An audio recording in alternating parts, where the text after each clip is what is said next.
Hi everyone, my name is Saket and welcome back to Funding Frontier official YouTube channel. तो आज हम मेरे एक ऐसे फंडेड अकाउंट के ऊपर बात करने वाले हैं जिसमें मुझे कंटिन्यूसली लॉसेस आ रहे थे। आई मीन 60 to 70% ट्रेड्स मेरे उस अकाउंट पे लॉस हैं and bar bar losing streak होने के बावजूद कैसे मैंने उस अकाउंट को हैंडल किया, अपनी साइकोलॉजी को कंट्रोल किया, उस चीज के ऊपर हम बात करने वाले हैं कि कब मैंने उस अकाउंट को स्टार्ट किया एंड कब वो पास हुआ, क्या लॉट साइजेस थे, क्या रिस्क टू रिवॉर्ड था एंड बार बार लॉसेस आने के बावजूद, बार बार ब्रेक इवन स्टेज पे रहने के बावजूद कैसे मैंने उस अकाउंट को फाइनली पास किया। तो ये वीडियो एक प्रॉपर डिटेल में होगा, हर एक चीज को मैं प्रॉपरली एक्सप्लेन करूंगा। तो मेक श्योर आप इस वीडियो को पूरा देखें and let's start the video.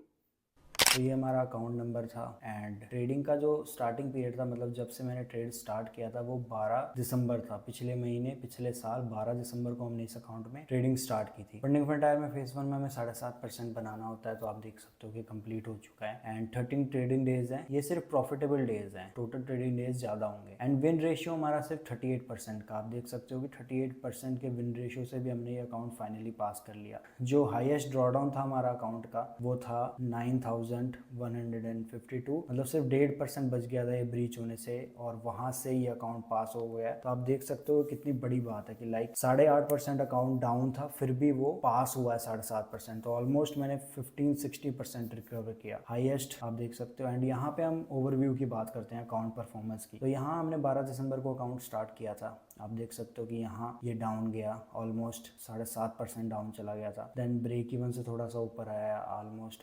1.5%। Then ये हाईएस्ट ड्रॉ डाउन था। ये आप देख सकते हो कि यहाँ पे ये सिर्फ 2.5% रह गया था ब्रीच होने से और यहाँ से ये रिकवर हुआ है। आप देख सकते हो फिर से ये ब्रेक इवन पे आया, ऑलमोस्ट 2-2.5% अप हुआ, फिर ये नीचे आया 4.5-5%। देन यहाँ से हमने एक हाई लगाया था 4.5% पॉजिटिव में, बट ये फिर डाउन आ गया। फिर मैंने इसको अकाउंट को ट्रेड करना छोड़ दिया था। आप जैसे कि देख सकते हो कि यहाँ पे एक स्ट्रेट लाइन है, ये मैंने इसलिए छोड़ दिया था बिकॉज एक तो ये बार बार ऊपर नीचे हो रहा था और दूसरा कि दिसंबर का मंथ था तो मार्केट में मैं ट्रेड भी नहीं कर रहा था। तो यहाँ से मैंने इसको छोड़ दिया। देन जनवरी में मैंने इसको स्टार्ट किया था, ऑलमोस्ट 1 तारीख से ही स्टार्ट कर दिया था एंड फिर से ये ऊपर जाके यहाँ लास्ट ड्रॉडाउन था जो 1.5% का था एंड देन यहाँ से हमने एक हायर हाई बनाया जैसा कि ट्रेडिंग में बोलते हैं एंड ये अकाउंट पास हुआ। तो ये सारा हमारा अकाउंट का ओवरव्यू है। मोस्ट ट्रेडेड पेयर आप देख सकते हो XAU USD यानी कि गोल्ड एंड यूरो बहुत कम ट्रेड हुआ है। एवरेज विन आप चेक कर सकते हो कि मिनिमम $300 का एवरेज विन हमारा है और एवरेज लॉस सिर्फ 160 का है। दैट मीन्स मैं हर एक ट्रेड में ऑलमोस्ट 1:2 का RR कैप्चर कर रहा था। Win ratio 0.60%। बेस्ट ट्रेड ये आप ध्यान से देखो, बेस्ट ट्रेड जो मैंने सबसे ज्यादा कैच किया था वो 7.5% कैच किया था। जितना इसमें फेस 1 में बनाना होता है उतना मैंने इसमें कैच किया था best trade. And worst trade आप देखो, सिर्फ वर्स्ट ट्रेड जो है वो सिर्फ $180 का है और रिस्क टू रिवॉर्ड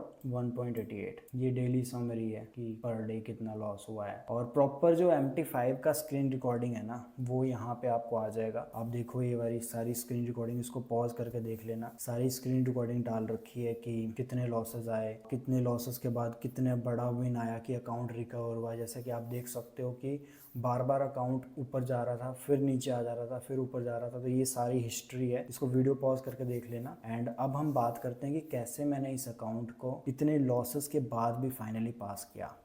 तो भाई ये तो हो गई हमारी बात कि मैंने इस अकाउंट को कैसे पास किया, बट आप ये वीडियो मुझे देखने के साथ साथ सीखने के लिए भी आए हो। तो अब हम बात करते हैं कि अगर आपके साथ भी ऐसा हो रहा है, आपका अकाउंट बार बार लॉस में आ रहा है और फिर आप ब्रेक इवन पे आ रहे हो, फिर लॉस में आ रहा है, फिर ब्रेक इवन पे आ रहे हो, तो आप उसको कैसे कवर कर सकते हो, कैसे हैंडल कर सकते हो एंड अकाउंट को पास कर सकते हो। अब हम उसके ऊपर बात करेंगे, ठीक है। सबसे बड़ा और सबसे मेन रीजन इस अकाउंट को पास करने का इतने लॉसेस के बाद यही था कि मैं सिर्फ एक अकाउंट में ट्रेड नहीं कर रहा हूँ। अगर मैं फेस 1 की ही बात करूँ ना तो मेरे पास एक टाइम पे 4-5 अकाउंट होते हैं, चाहे वो एक कंपनी के हैं चाहे वो अलग अलग कंपनी के। जब आप एक अकाउंट को लेके बैठे रहोगे ना तो हमेशा आपके साथ यही होगा, क्योंकि एक अकाउंट है तो उसका हर एक ड्रॉडाउन प्रॉफिट आप बहुत ध्यान से देखोगे। बट अगर आपके पास 4-5 चीजें हैं ना, तो आप 4-5 अकाउंट है ना, तो आप उसको बार बार नहीं देखोगे एंड उसको प्रॉपरली फोकस करोगे। अगर वो डाउन भी हो जाएगा ना तो आपको उससे इतना फर्क नहीं पड़ेगा, राइट। तो फॉर एग्जाम्पल अगर मान लो आपके पास एक थाली पड़ी है, ठीक है, एक डिश है। अब अब आपके रोटी सब्जी है तो आप उसको 2 मिनट में खत्म कर दोगे। अगर वहीं आपके पास 4-5 डिशेज है ना तो आप थोड़ी थोड़ी करके खाओगे, इंजॉय करके खाओगे। वही चीज ट्रेडिंग में है, अगर आपके पास एक अकाउंट है ना तो आप उसको बार बार देखोगे एंड अगर उसमें लॉसेज आ रहे हैं, क्योंकि मैंने मोस्टली केसेस में यही देखा है कि अगर ट्रेडर 3-4-5% अगर उनका अकाउंट ड्रॉडाउन में आ जाता है ना तो उसके बाद वो उस अकाउंट को फेल ही कर देते हैं। बट ऐसा नहीं होना चाहिए, आपके पास अलग अलग अकाउंट होना चाहिए, जिससे कि अगर आपका अकाउंट